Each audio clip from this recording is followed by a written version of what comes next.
Good morning and welcome to Thought for the Day. Is my computer working properly or isn't it? I never seem to know these days. It always takes about 10 minutes to boot up and then it takes an age to do anything else. I never know whether it's working properly or not. Always the same these days. Not only computers, other things as well. I go out driving and approach traffic lights and they turn red. And they take an age then to turn green again.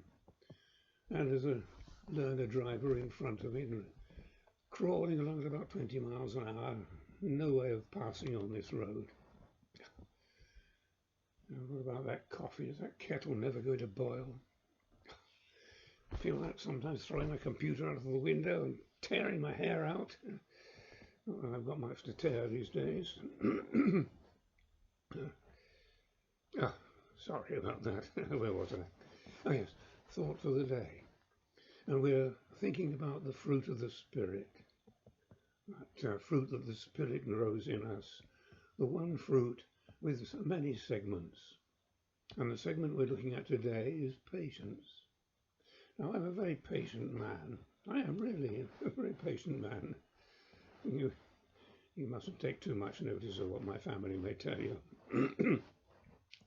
What exactly is patience? Well, when my computer was working properly the other day, I did check with Thesaurus and we'll see what it said about patience. They gave a great long list of words related to patience. I've got it here somewhere. Here it is. Patience. Endurance, tolerance, persistence, fortitude, serenity, stamina, perseverance, forbearance, imperturbability, there's a mouthful for you, unflappability, placidity, staying power, lack of complaint. Imperturbability, I like that one. Well, so patience is all of those things. But we need patience, don't we? Particularly in these days, the virus threatening us all. We need patience. So, where do we go to look for patience? If you look in the authorized version, the King James version, you won't find the word patience in this chapter 5 of Galatians. It says long suffering. Long suffering. Of course, the word suffering has slightly changed its meaning over the centuries. After all, in the authorized version, Jesus says, "Suffer the little children to come unto me." He means just let them come, allow them to come.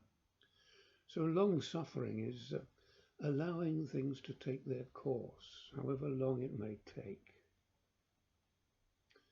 And if we want to look for examples for suffering, then, let's look in the Bible and take Job, for example. He's proverbial for patience. He suffered many things. He suffered loss of family, loss of his possessions, loss of his health.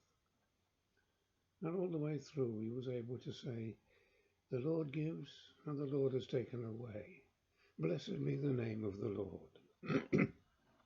But still he continued to suffer. His wife and those three so-called comforters trying to tell him that his suffering was due to gross sin against God, and he knew that wasn't right. And eventually he was vindicated by God. His patience was rewarded. Another example of patience is Jesus. Jesus suffered many things. The writer of the Hebrews tells us that for the joy that was set before him, he endured the cross. Of course, he endured the hostility of the religious leaders during most of his ministry. And in the last hours of his earthly life, he endured arrest, false trials, mockery, punching, beating, spitting, carrying his cross, flogging, scourging, being nailed to that cross, crucified for us, hanging there for several hours, waiting to die, eventually being able to say, it's finished, it's all done, I've finished the work I came to do. And then he was able to enjoy that joy that was set before him. You know, we too can enjoy the joy that was set before us. We as Christians are promised that we shall share the joy of Christ for eternity. That's something to be thankful for, something to be patient and wait for. We have to wait. It's not going to come when we want it, it's going to come when God is ready. So we have to be patient, we have to wait, and eventually we'll receive that joy that's set before us. Like the patient in hospital. Remember, the word patient also describes that man in his hospital bed. The word patient comes from the Latin word patiens, which means suffering. The man in the hospital bed is suffering, maybe a long suffering. There's nothing he can do about it. He just has to wait for the healing process, or wait for his meals to be brought to him, wait for the doctor to finish his rounds in the adjoining ward and come to him, wait to be discharged. Nothing he can do about it. He just has to wait and be patient. And we have to be patient too, don't we? We have to be patient all the time. Let the Holy Spirit work. Patience is not something that we can work out so much ourselves.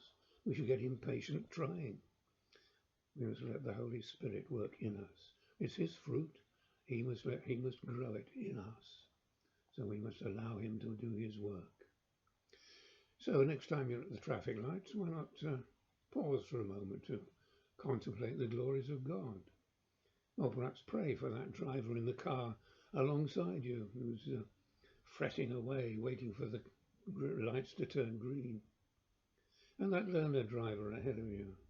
Why not pray for him or her that he will become a good and safe driver? Now I must go and see if that kettle's boiling. Thank you for listening. God bless you.